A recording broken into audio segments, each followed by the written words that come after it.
Salut à tous, c'est Frédéric Delavier. Ce soir, je voulais vous faire une petite vidéo pour vous parler de science et pour vous expliquer comment la science avance, ou comment la science évolue. Alors, depuis la nuit des temps, les hommes pratiquent la science, c'est-à-dire s'interrogent sur le monde et s'interrogent à partir de découvertes et d'expérimentations, desquelles ils vont en tirer des règles. Alors, cette science est faite de tout temps de découvertes factuelles, de fouilles, d'observations avec des outils, donc d'observation et d'expérimentation. Et de ces observations et de ces expérimentations, les hommes vont en tirer des hypothèses, donc des discussions et des hypothèses. Et ces hypothèses vont être publiquement données pour que les gens, les pairs, les scientifiques, puissent les valider ou essayer de les valider en apportant des observations factuelles ou des expérimentations qui vont consolider ces hypothèses, montrant que cette hypothèse est visiblement juste. Ou ils vont à ce moment-là apporter des argumentations avec des faits factuels, avec des expérimentations et des observations qui vont invalider ou affaiblir l'hypothèse. Et la science avance comme ça, les hommes émettent des hypothèses, plus ou moins justes, plus ou moins fausses, et par l'apport des pairs, par l'apport des gens qui vont observer, qui vont apporter un plus dans cette observation, avec des expériences, ils vont apporter justement ou une confirmation de l'hypothèse ou une invalidation de cette hypothèse. C'est comme ça qu'avance la science. Le but d'émettre une hypothèse n'est pas d'apporter quelque chose qui est la vérité absolue. En science, on apporte quelque chose qui est censé se rapporter de la vérité et l'avenir nous le dira ou pas et éclaircira la vision ou montrera que la vision des individus de l'individu était fausse. Alors, je fais cette vidéo pour montrer aussi qu'il y a sur Internet une secte actuellement en France, une secte que je subis par, je peux dire, des milliers de commentaires qui sont envoyés, je crois, par la tronche en biais, ça se compte en milliers maintenant, où il y a des gens qui attaquent mes observations et mes hypothèses, mais d'une façon qui n'est absolument pas scientifique. Quand je donne des hypothèses d'observation, qui sont les miennes ou d'autres scientifiques, ces hypothèses ne sont pas faites pour que je reçoive des insultes, mais sont faites pour être ou contredites factuellement, donc invalidées, ou consolidées par des gens qui vont m'apporter des observations et des faits qui vont valider mes hypothèses. Malheureusement, mes hypothèses sont toujours salies par cette secte qu'on appelle les zététiciens qui viennent sur mes réseaux sociaux m'insulter, me dire que je ne suis pas scientifique, me dire que je suis un crétin, me dire que je sors des dingueries, mais dans une démarche qui n'est absolument pas scientifique, puisque le but d'une démarche scientifique, c'est d'invalider l'hypothèse par des faits, et par du factuel, ou de la valider, de la renforcer par des faits et du factuel. En aucun cas, ces gens sont dans cette démarche, ils sont dans une démarche qui est une démarche en général d'insulte, toujours de doute et de critique, et malheureusement, relativement souvent, de diffamation à mon égard. Et c'est pour dire que ça n'a rien à voir avec de la science. Si vous n'êtes pas content ou si vous n'appréciez pas ce que je dis, contrecarrez factuellement, mais ne dites pas des insultes, ça ne sert à rien et ça ne fait absolument pas de vous des scientifiques. La science, c'est émettre une hypothèse sur des observations, sur des expérimentations, et là-dessus, laisser cette hypothèse à la vue de tous pour pouvoir être validée ou pas et faire progresser la science et faire progresser le monde dans la connaissance, faire progresser l'humanité dans la connaissance du monde. Donc on voit que ces gens-là ne sont absolument pas là-dedans, parce qu'être insulté, philosophie de caniveau, dinguerie, et j'en passe, et des meilleurs, n'est en rien de la science. Et malheureusement, ces gens sont financés en plus par l'État qui visiblement ne le sait pas. Donc voilà. Alors, ces gens me disent souvent aussi, quelles sont tes sources? Le but de toute démarche scientifique, c'est de ne pas aller voir la personne et lui dire « quelles sont tes sources ?» Non. Quand vous pensez qu'une théorie est fausse, c'est à vous d'apporter des sources pour contredire ou valider ce qu'a dit la personne. Donc en général, vous contredisez tout le temps, puisque vous êtes, paraît-il, dans la science du doute et de la critique. Maintenant, c'est plutôt la science de la diffamation, puisque vous avez dit, vous, les zététiciens, que mes livres de sport, vous aviez des doutes et qu'ils blessaient des gens. Ils ne blessent pas les gens visiblement, puisque ça fait 25 ans que j'en fais. Je n'ai pas eu une seule plainte, et je peux vous dire que comme j'en ai vendu des millions aux États-Unis chez Human Kinetics, c'est vérifié, parce que les Américains sont très procéduriers, et si vous racontez des conneries, vous risquez d'avoir d'énormes procès sur le dos. Donc on va éviter de blesser les gens, et mon travail est fait, en général, pour éviter les blessures. J'explique les techniques d'entraînement, mais aussi j'explique comment ne pas se blesser quand on réalise un mouvement, et aussi comment ne pas se blesser en fonction de sa morphologie, ce qui fait l'originalité de ma méthode et de mon travail, et ce qui fait que j'ai vendu plus de 5 millions de bouquins dans le monde avec mon collègue Michael Gundy, ce qui fait de moi le français le plus vendu dans mon domaine au monde, et je suis même comme livre d'enseignement reconnu au niveau national, c'est-à-dire par les organismes en Corée, en Chine, populaire, à Taïwan, reconnu aussi au Canada, puisque j'ai eu des éditions qui ont été faites spécialement à l'époque pour la police montée canadienne, mais dans bien d'autres pays, je suis aussi reconnu. Donc, je ne suis pas quelqu'un qui sort des conneries, ça se serait. Donc voilà ce que j'avais expliqué. Donc maintenant, comme je vous ai dit, les sources, c'est à vous d'apporter des contre-exemples. Et si vous montrez quelque chose, vous expliquez quelque chose, vous avez une théorie sur quelque chose, c'est pas à moi d'aller chercher des sources, c'est à vous, parce que vous êtes des milliers à parler, je ne vais pas aller chercher une source pour 1000 personnes, c'est à vous de venir et de dire non, regardez, ça ne marche pas.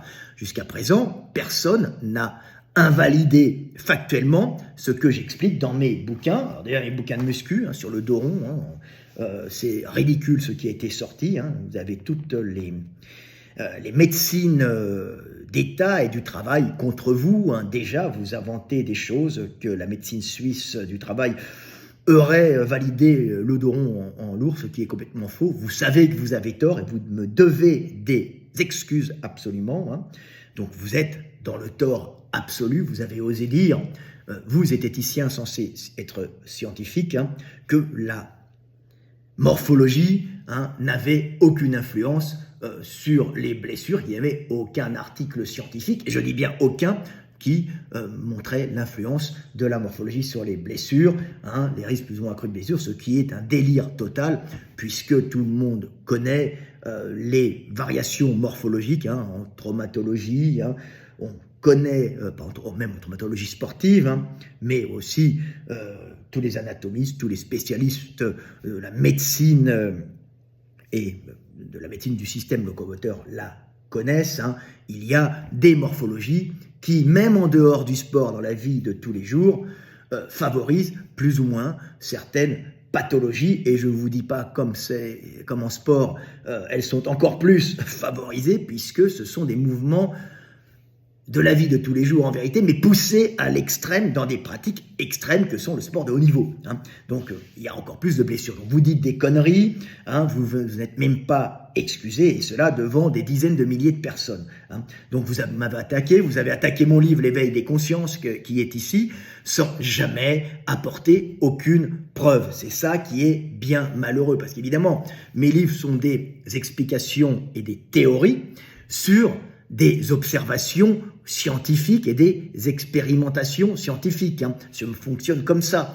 Je me renseigne, c'est l'évolution humaine est ma passion depuis que j'ai 8 ans, et je fais des observations et des théories qui, pour le moment, s'avèrent justes. Aucune ne s'est avérée faux, puisque je prends beaucoup de pincettes, je prends beaucoup de recul, hein, et je ne m'amuse pas à m'engager sur des terrains que je ne connais pas. Voilà, donc vous êtes ridicule, comme je le dis tout le temps, et j'aime le répéter, vous êtes ridicule. Alors vous me demandez aussi, as-tu publié dans des livres à comité de lecture, hein, relus par tes pairs? Alors, je pense que vous ne savez pas à quoi servent les livres à comité de lecture, hein, les magazines à comité de lecture, revus par des pairs. Hein, ce sont des magazines, déjà, il faut être universitaire. Alors, je ne suis pas universitaire, ce qui ne veut pas dire que je n'ai pas un énorme savoir en paléontologie et surtout en anatomie et en biomécanique humaine. Alors, paléontologie, pas dans tous les domaines, mais en tout cas en paléontologie humaine et paléontologie du système locomoteur. Hein, j'ai un très haut niveau, et pas que sur l'homme, mais sur aussi tous les primates, puisque c'est ma passion. Voilà. Donc c'est ma passion, puis c'est mon travail. Hein, et quand je dis que c'est ma passion et c'est mon travail, c'est que je suis à 10 cas par mois. Hein, c'est pas que je suis un glandeur dans un coin ou un petit diplômé zététicien qui est tellement médiocre qu'il n'a pas trouvé de travail après et qui fait de la zététique un moyen de compenser sa frustration en ayant l'impression d'avoir une action sur le monde en salissant et détruisant les autres, vu qu'il est incapable de créer et de faire reconnaître sa valeur. Pourquoi? Parce qu'il n'en a pas. Hein. Les bons, en général, ils sont directement pris dans les labos. Hein. On les retrouve au Max Planck Institut. Hein. On les retrouve aux États-Unis. On les retrouve en Afrique du Sud comme Julien Benoît. Mais en aucun cas derrière un clavier d'ordinateur à insulter et à diffamer comme un zététicien de merde. Voilà, il faut le savoir. Julien Benoît, qui est le jeune qui s'occupe d'Entracte Science, qui a créé Entracte Science, et donc je vais vous passer un passage. Donc, les revues à comité de lecture sont des choses qui font progresser la science, hein, et en général, toujours même, on prend des gens qui sont diplômés dans ces revues, puisque on prend des gens qui font partie de labos, alors labos qui peuvent être des labos privés, comme qui peuvent être des labos appartenant à des facultés ou à des organismes d'État, et ces revues à comité de lecture, en général, alors pas les petites, mais il y en a qui sont financées par l'État, mais la plupart, les plus grosses, hein, sont des revues qui sont achetées, qui sont très sérieuses, mais dont les gens qui vont publier dedans payent leur publication, hein, et ne payent pas leur publication pour faire vivre des parasites, hein, comme les zététiciens, mais payent leur publication pour justement financer leur père, hein, et financer des types qui vont réellement lire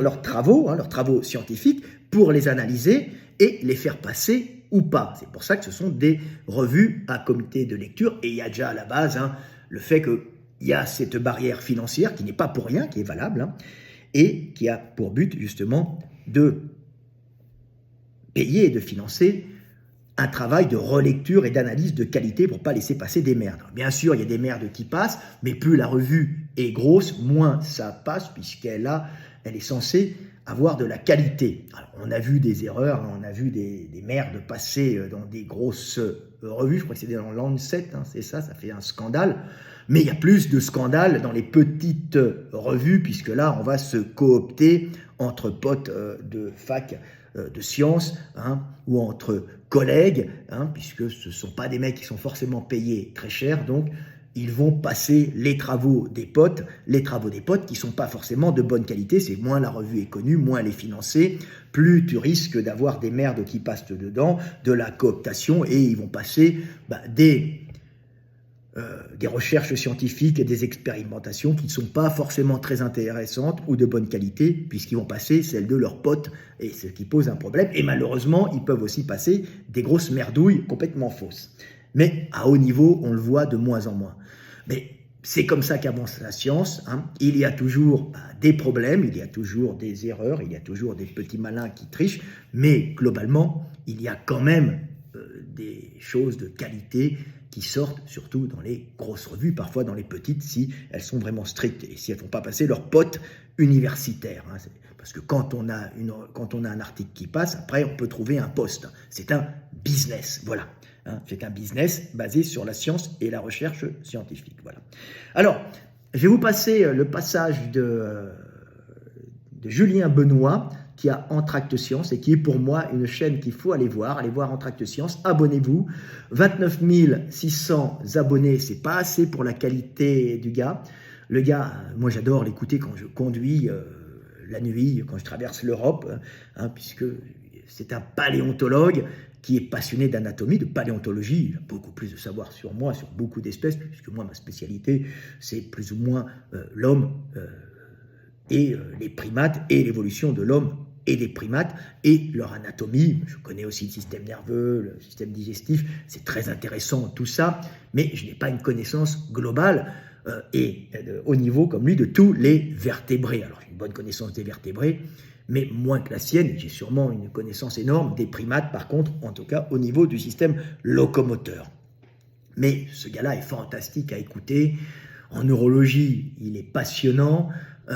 C'est le meilleur, en tout cas, c'est le meilleur francophone dans de la vulgarisation scientifique en paléontologie et aussi dans de la description de l'actualité paléontologique et un peu scientifique. Voilà, donc je vous conseille Entracte Science, allez vous abonner, il le mérite, c'est de loin le meilleur et il est brillant. Alors je vous passe son petit passage qui va vous parler des revues à comité de lecture, et c'est très très très intéressant et c'est même brillant, et il en parlera mieux que moi, hein. Voilà, c'est pas ma passion, c'est parce que tous les connards de zététiciens me demandent si j'ai publié. Mais non, quand tu n'es pas d'un labo ou quand tu n'es pas universitaire, hein, tu ne peux pas publier dans une revue comité de lecture où c'est très difficile, hein, mais ce n'est pas grave puisque je publie déjà moi-même, comme je gagne beaucoup d'argent avec mes bouquins dans le monde, ça me permet de publier mes recherches moi-même et de les offrir à l'analyse des gens. Malheureusement, cette analyse se transforme chez les zététiciens en insultes et en diffamation et ils n'apportent rien. C'est vraiment des gens qui sont des parasites sociaux, hein, ou des pauvres types qui sont des cassos, qui ont des problèmes mentaux, ou des parasites sociaux vivant sur le système et les aides d'État. Voilà. Sacré zététicien. Donc je vous passe ce magnifique passage de Julien Benoît, Julien Ben, hein, comme il se fait appeler, d'Entracte Science sur les magazines les revues à comité de lecture. Voilà. Donc Nature, c'est pas Joe le rigolo, normalement. Et Nature, comme je l'avais déjà expliqué dans une vidéo précédente, pourquoi est-ce que c'est prestigieux de publier dans Nature ? Parce que quand on publie dans Nature, on publie, si vous voulez, quand on va publier dans Nature, on paye. Voilà, on paye pour publier dans Nature, hein. C'est pas eux qui nous payent pour publier. Je rappelle le système du fonctionnement du peer review, du système de publication des revues à comité de lecture, parce que ça semble bizarre à beaucoup de monde. Donc on paye, c'est nous qui payons pour publier nos articles. C'est pas le même système que pour les bouquins où tu te fais payer pour une œuvre littéraire que quelqu'un d'autre va publier. C'est toi qui payes pour que ton œuvre soit publiée. Et la raison pour ça, normalement, c'est que ce que tu payes, c'est le prestige de la revue. Ce que tu achètes, ce que tu loues avec cet argent que tu payes, c'est le prestige de la revue. Donc, que tu sois chinois, en l'occurrence là pour ces gens-là, que tu sois un jeune chercheur Parce que l'exemple que j'avais expliqué dans ma vidéo précédente, où j'avais parlé justement de Baron, qui était un étudiant, je ne sais plus s'il était en Masters ou en PhD, mais il était encore étudiant. Baron qui avait publié cette grande phylogénie des dinosaures, où il introduisait le concept d'Ornithocélida, donc concurrent des saurischiens dans la classification des dinosaures. Ça avait été publié dans Nature, et donc ce que cet étudiant s'était acheté avec Nature, c'était la possibilité justement de diffuser ce concept d'Ornithocélida dans une grande revue à comité de lecture, pour que tout le monde puisse justement avoir un avis là-dessus. Voilà, au lieu de publier ça dans une revue moins chère, voire gratuite, mais beaucoup plus cryptique, on a ce jeune étudiant qui s'est permis justement de pouvoir diffuser ça au plus grand nombre grâce à la renommée de la revue Nature. Donc ce qu'on achète, ce qu'on paye, c'est la renommée de la revue, c'est la possibilité aussi d'avoir des retours critiques. La science, c'est la dictature, j'ai envie de dire, du peer review, c'est la dictature de la revue par les pairs. Et cette dictature assure le bon fonctionnement justement de la science. Si vous publiez vos résultats dans une revue et que personne ne les voit, que ce sont des résultats controversés mais que personne ne les voit, il n'y aura pas de controverse, il n'y aura pas de peer review, et donc vos résultats ne vaudront rien en réalité, puisque personne ne les aura vus.